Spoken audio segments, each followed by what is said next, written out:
क्यों पुत्री को अपने पिता का गोत्र प्राप्त नहीं होता? क्यों स्त्री को हमेशा उसके पति का गोत्र ही मिलता है? और क्यों एक ही गोत्र में विवाह निषेध माना गया है? ऐसे सभी प्रश्नों के उत्तर हम आज के वीडियो में ढूंढने की कोशिश करेंगे। अगर आपने थोड़ा भी विज्ञान पढ़ा है तो आप जानते होंगे कि स्त्री में XX गुणसूत्र और पुरुष में XY गुणसूत्र होते हैं। ये गुणसूत्र प्राणियों की कोशिकाओं में पाए जाने वाले तंतु रूपी पिंड होते हैं, जो कि आनुवंशिक गुणों को निर्धारित और संचारित करते हैं।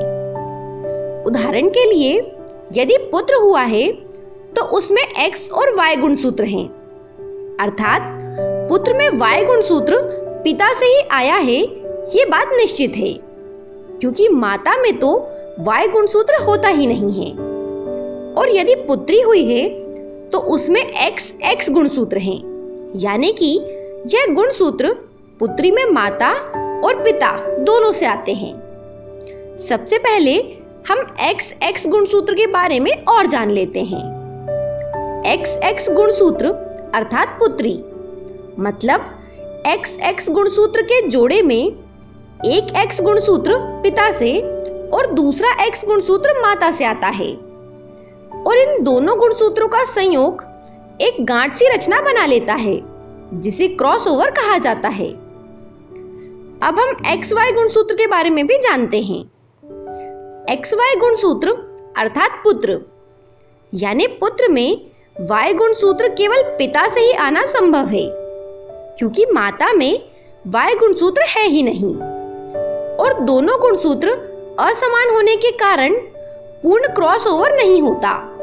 केवल 5% तक ही यह होता है, और 95% Y गुणसूत्र ज्यों का त्यों ही रहता है। तो हम ये कह सकते हैं कि Y गुणसूत्र अधिक महत्वपूर्ण है, क्योंकि Y गुणसूत्र के विषय में हमें निश्चित है कि यह पुत्र में केवल पिता से ही आया है। बस इसी Y गुणसूत्र का पता लगाना ही गोत्र प्रणाली का एकमात्र उद्देश्य है, जो हजारों लाखों वर्ष पूर्व हमारे ऋषियों ने जान लिया था। अब तक हम ये समझ चुके हैं कि वैदिक गोत्र प्रणाली Y गुणसूत्र पर आधारित है, अथवा Y गुणसूत्र को ट्रेस करने का एक माध्यम है। उदाहरण के लिए, यदि किसी व्यक्ति का गोत्र कश्यप है तो उस व्यक्ति में विद्यमान Y गुणसूत्र कश्यप ऋषि से आया है, या यूं कहें कि कश्यप ऋषि उस Y गुणसूत्र के मूल हैं। चूंकि Y गुणसूत्र स्त्रियों में नहीं होता, यही कारण है कि विवाह के पश्चात स्त्री को उसके पति के गोत्र से जोड़ दिया जाता है। वैदिक या हिंदू संस्कृति में एक ही गोत्र में विवाह वर्जित होने का मुख्य कारण यही है कि एक ही गोत्र से होने के कारण वो पुरुष और स्त्री भाई बहन कहलाएंगे, क्योंकि उनका प्रथम पूर्वज एक ही है। लेकिन ये थोड़ी अजीब बात नहीं है कि जिन स्त्री और पुरुष ने एक दूसरे को कभी देखा तक नहीं, और वे दोनों अलग अलग शहरों या देशों में लेकिन एक ही गोत्र में जन्मे हैं, तो वह कैसे भाई बहन हो गए? इसका मुख्य कारण एक ही गोत्र होने के कारण गुणसूत्रों में समानता का भी है। आज के आनुवंशिक विज्ञान के अनुसार, यदि समान गुणसूत्रों वाले दो व्यक्तियों में विवाह हो तो उनकी संतति आनुवंशिक विकारों के साथ उत्पन्न होगी। ऐसे दंपतियों की संतान एक सी विचारधारा वाली होती हैं। उनमें पसंद और व्यवहार आदि में कोई नयापन नहीं होता। ऐसे बच्चों में रचनात्मकता का अभाव होता है। विज्ञान द्वारा भी इस संबंध में यही बात कही गई है कि सगोत्र शादी करने पर अधिकांश ऐसे दंपति की संतानों में आनुवंशिक दोष अर्थात मानसिक विकलांगता, अपंगता, गंभीर रोग आदि जन्मजात ही पाए जाते हैं। शास्त्रों के अनुसार इन्हीं कारणों से सगोत्र विवाह पर प्रतिबंध लगाया था। इस गोत्र का संवहन यानी उत्तराधिकार पुत्री को एक पिता प्रेषित ना कर सके, इसलिए विवाह से पहले कन्यादान कराया जाता है और गोत्र मुक्त कन्या का परिग्रहण कर भावी वर अपने कुल गोत्र में उस कन्या को स्थान देता है। यही कारण था कि पहले के समय में विधवा विवाह स्वीकार नहीं किया जाता था, क्योंकि कुल और गोत्र प्रदान करने वाला पति तो पहले ही मृत्यु को प्राप्त कर चुका है। इसीलिए कुंडली मिलान के समय वैधव्य पर खास ध्यान दिया जाता है और कन्या के मांगलिक होने पर तो और ज्यादा सावधानी बरती जाती है।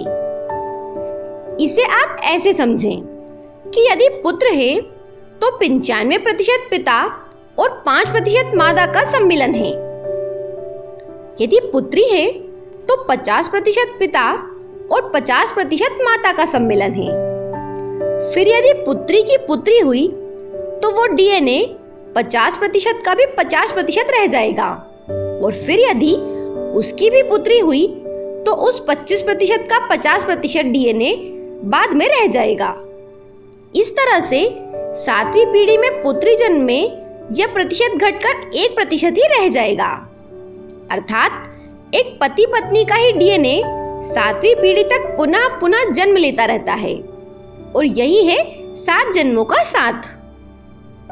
लेकिन जब पुत्र होता है तो पुत्र का गुणसूत्र पिता के गुणसूत्रों का 95% गुणों को आनुवंशिकी में ग्रहण करता है और माता का 5% डीएनए ग्रहण करता है, और यही क्रम अनवरत चलता रहता है, जिस कारण पति और पत्नी के गुणों से युक्त डीएनए बार बार जन्म लेते रहते हैं। अर्थात ये जन्म जन्मांतर का साथ हो जाता है। इसीलिए अपने ही अंश को हमारे पितर जन्म जन्मांतरों तक आशीर्वाद देते रहते हैं, और हम भी अमूर्त रूप से उनके प्रति श्रद्धेय भाव रखते हुए आशीर्वाद ग्रहण करते रहते हैं। और यही सोच हमें जन्मों तक स्वार्थी होने से बचाती है और संतानों की उन्नति के लिए समर्पित होने का संबल देती है। एक बात और, माता पिता यदि कन्यादान करते हैं तो इसका यह अर्थ कदापि नहीं है कि वे कन्या को कोई वस्तु के समान समझते हैं। दान का अर्थ है किसी वस्तु पर से अपने अधिकार को त्याग देना। कन्या ना ही कोई वस्तु है और ना ही उसके विवाह के पश्चात माता पिता और संबंधियों से उसका संबंध समाप्त होता है। यदि ऐसा होता तो सती अपने पिता दक्ष प्रजापति के यज्ञ में नहीं गई होती, बल्कि इस दान का विधान सिर्फ इसलिए किया गया कि दूसरे कुल की कुलवधु बनने के लिए और उस कुल की कुलधात्री बनने के लिए उसे गोत्र मुक्त होना अनिवार्य है। डीएनए मुक्त तो हो नहीं सकती, क्योंकि भौतिक शरीर में वे डीएनए रहेंगे ही। इसलिए मायका अर्थात माता का रिश्ता बना रहता है। गोत्र यानी पिता के गोत्र का त्याग किया जाता है, तभी वह भावी वर को यह वचन दे पाती है कि उसके कुल की मर्यादा का पालन करेगी, यानी उसके गोत्र और डीएनए को दूषित नहीं होने देगी, वर्ण संकर नहीं करेगी, क्योंकि कन्या विवाह के बाद कुल वंश के लिए रज का रजदान करती है और मातृत्व को प्राप्त करती है। यही कारण है कि प्रत्येक विवाहित स्त्री माता समान पूजनीय हो जाती है। यह रजदान भी कन्यादान की ही तरह कोटि यज्ञों के समतुल्य उत्तम दान माना गया है, जो एक पत्नी द्वारा पति को दान किया जाता है। भारतीय संस्कृति और सभ्यता के अलावा ये संस्कार किसी अन्य सभ्यता में देखने को नहीं मिलते, बल्कि किसी और धर्म में भी ये वैज्ञानिक विचारधारा देखने को नहीं मिलती है। कुछ धर्मों में तो केवल खून के रिश्ते वाले भाई बहनों को छोड़कर अन्य किसी भी रिश्तेदार से विवाह किया जा सकता है। इसलिए ऐसा देखा जाता है कि ज्यादातर विकृत संतानें जैसे एक ही शरीर से जुड़े 2 बच्चे और जुड़वा बच्चे इन्हीं लोगों में देखने को मिलते हैं।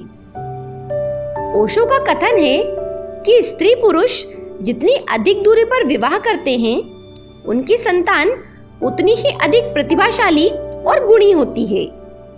उनमें आनुवांशिक रोग होने की संभावनाएं कम से कम होती हैं।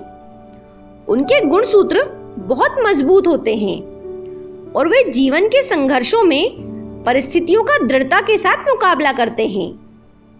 इस जानकारी के आधार पर कहा जा सकता है कि एक ही गोत्र में विवाह ना करने की सनातन परंपरा पूर्णतः वैज्ञानिक और दूरदृष्टि वाली है। इस जानकारी को दूसरे लोगों तक भी जरूर पहुंचाएं। धन्यवाद।